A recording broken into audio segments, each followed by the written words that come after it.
See the writing? Konnichiwa, watashi wa Marmaklung desu. Yoroshiku onegaishimasu. You can tell I'm in Japan, probably. Unless I got that imported a long ways. I guess I make these YouTube videos because most of the videos that got 40 million hits is some singer that's terrible. Horrible. Horrible singing.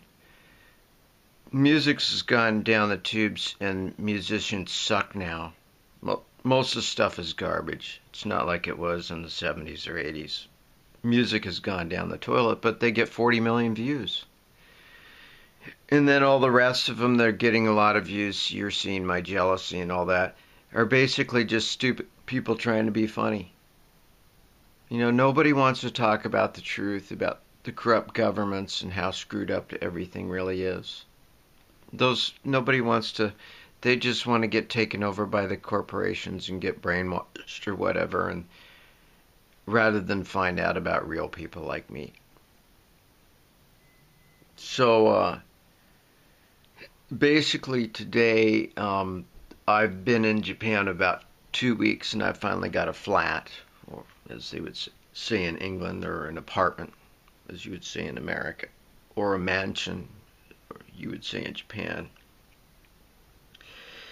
And I'm just kind of adjusting and adapting and everything, so I'm taking the edge off everything with a little bit of this.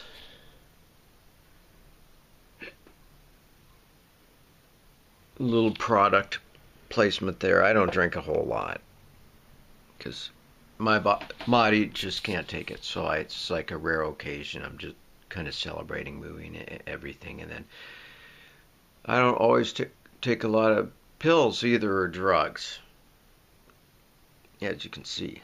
And do not do this, because a lot of people die from drinking alcohol and taking drugs.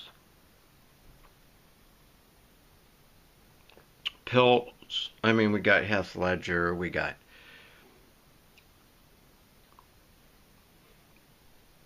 Lane Staley from Alice in Chains. I was in a movie with Heath Ledger, 10 Things I Hate About You. And let's see what else. Who else? I think Prince. Yeah. It all starts out, I mean, legitimately, I had back pain, so I needed the medication and all that stuff. And I still have back pain off and on because I have 2 crushed vertebrae. You wanted to know that. So anyways, earlier tonight, about an hour ago, there's someone trying to open my door with a key. I can hear him trying to open my door. Can you believe that? I mean, in America, it would be like guns drawn, answering the door with a gun. Anyways, I don't have one right now. So he was walking down the stairs, and I go, what are you doing? And he said he was a painting contractor. Well, why is a painting contractor? Don't they normally ring the bell and say, yeah, I'm here to do a painting estimate and I'm a painting contractor, rather than just trying to open the door? And see, what's really bizarre is 4 days ago, before I moved into this place, when I was at the real estate office, they charged me $150 to change the locks and all that. And I get the key and I go, this, because I used to be in an interesting type of work, but I go, this key isn't new. You guys didn't change the lock. He's like, he's lying. He says it's new. It's got mold on it. I know what a new key looks like. They have sharp edges where they're cut, where they grind them, so they'll fit the lock. So anyways, I take this key, right? And then Sunday, I had it changed out because it was sticking the new key. So,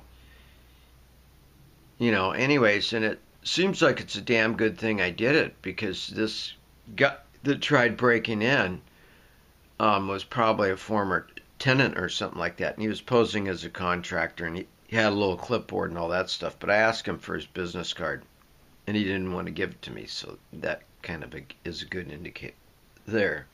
So that's Japan, which used to be super duper safe, but when things like that kind of happen, I kind of wonder. the guy's seriously trying to get in, break into the place.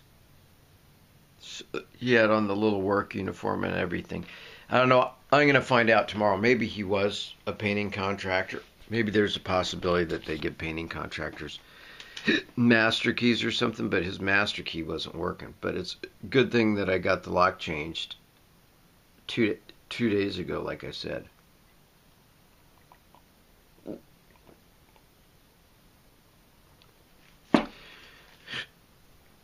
So that's basically about it. I'm just a normal human being living a normal life, watching the planet destroy itself. It's going to be gone, and probably within 400 years max, give it nuclear war, pollution, global warming, whatever. It's the civilization. It hasn't got long. But I don't care because I'll be out of here. And they don't have the technology to do brain transplants into clone bodies yet. They will, but by the time they get that technology, this planet's going to be toast.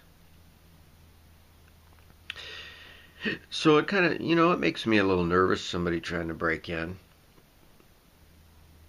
It's the first time I've ever had anything like that happen in Japan. I've been off and on here for 9 years, and I've never seen anything really happen like that. I was in Shibuya once by Hachiko Square, and I watched an Indian guy, or whatever, one that looked like one, and he bumped into the salaryman, a Japanese businessman. He bumped into him, and then I saw him slip the wallet out of his back pocket. So what he did was, it's a bump and grab.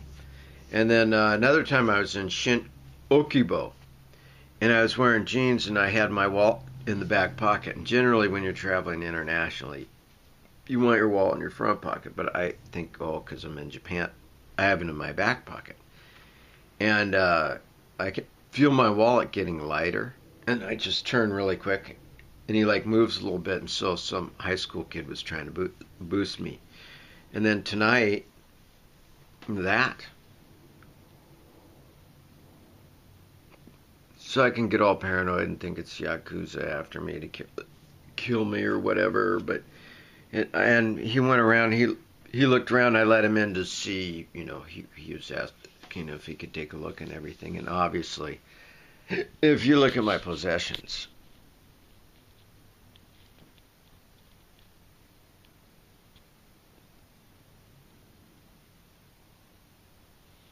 this is the Leo City home. Basically, it's probably the smallest apartment that I've ever lived in my life. Maybe the second most. But here, the walls are like paper thin. I mean, you can hear your neighbors fart. Basically, but everybody, because it's Japan, it's super quiet. I mean, I was in Los Angeles 3 weeks ago burying a friend. And the movie producer, actor, it was horrible.